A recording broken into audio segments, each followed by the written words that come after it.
takutlah engkau akan firasatnya orang-orang beriman, kata baginda Nabi SAW. Jadi orang-orang yang dekat hatinya dengan Allah Subhanahu Wa Taala, orang-orang yang senantiasa terkonek dengan Allah Subhanahu Wa Taala, tidak pernah terputus daripada mengingat Allah Subhanahu Wa Taala, itu tidak menutup kemungkinan masih diberikan oleh Allah Subhanahu Wa Taala petunjuk-petunjuk yang tidak diberikan kepada orang lain.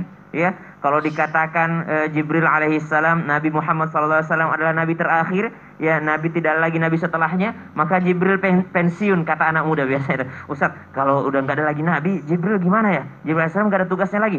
Termasuk diantara tugasnya memberikan ilham kepada para ulama, para waliullah. Jadi waliullah ini juga diberikan daripada kelebihan dari Allah Subhanahu Wa Taala. Kalau nabi namanya mukjizat. Ya, nabi itu namanya wahyu dari Allah Subhanahu Wa Taala. Ada melalui mimpinya, ada melalui kejadian-kejadian, atau mungkin seperti baginda Nabi SAW langsung bertemu dengan Jibril alaihissalam. Tapi kalau orang-orang beriman ini, waliullah ini, orang-orang yang dekat dengan Allah ini, bisa saja diberikan ilham dari Allah Subhanahu Wa Taala, dan itu masih ada sampai sekarang. Dan itu masih ada sampai sekarang. Bahkan ada yang mengatakan, wah ini luar biasa, ini firasat orang-orang yang beriman ini. Memang kita tidak pernah tahu siapa.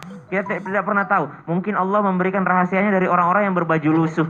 Bukan mereka yang berserban misalnya, atau mungkin bukan mereka yang berpeci, mungkin orang-orang biasa, tapi justru mereka yang dekat dengan Allah Subhanahu Wa Taala. Maka kalau dikatakan ada nggak sih yang namanya firasat, ada nggak sih yang namanya petunjuk dari Allah Subhanahu Wa Taala, maka sampai hari kiamat petunjuk Allah itu pun masih ada. Kepada siapa? Kepada orang-orang yang dekat dengan Allah Subhanahu Wa Taala. Contoh misalnya firasat apa? Firasat tentang musibah, firasat tentang bencana alam. Ada orang-orang yang bisa bukan mengetahui ya, diberitahu oleh Allah Subhanahu Wa Taala bahwa akan terjadi seperti ini. Seperti pertanda gitu ya. Seperti pertanda dari Allah Subhanahu Wa Taala bahwasanya nak jangan keluarlah hari ini ya, nggak enak perasaannya bapak. Sebagai anak yang taat kepada orang tuanya, bukan berarti bapaknya meramalkan sesuatu, karena tidak boleh juga percaya kepada peramal ya. Tapi ada firasat daripada orang tuanya, daripada terjadi apa-apa ya sudah kita taat kepada. Betapa menyesalnya seorang anak jikalau dia keluar rumah lalu terjadi sesuatu, dan terjadi sesuatu itu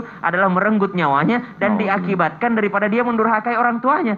Jadi bukan berarti kita Allah bapak itu musyrik, itu tidak boleh percaya. Oh bukan seperti itu. Bayangin kita keluar rumah terus dapat kecelakaan, dan kecelakaan ini akibat kedurhakaan kita. Jadi udah dapat celaka, durhaka lagi. Jadi subhanallah, lebih baik kita taat kepada apa yang dikatakan orang tua kita, apa yang dikatakan guru-guru kita, dan jangan pernah meremehkan orang lain, karena kita tidak pernah tahu siapa orang yang diberikan firasat oleh Allah Subhanahu Wa Taala. Karena Jibril itu masih aktif sampai sekarang. Ngapain?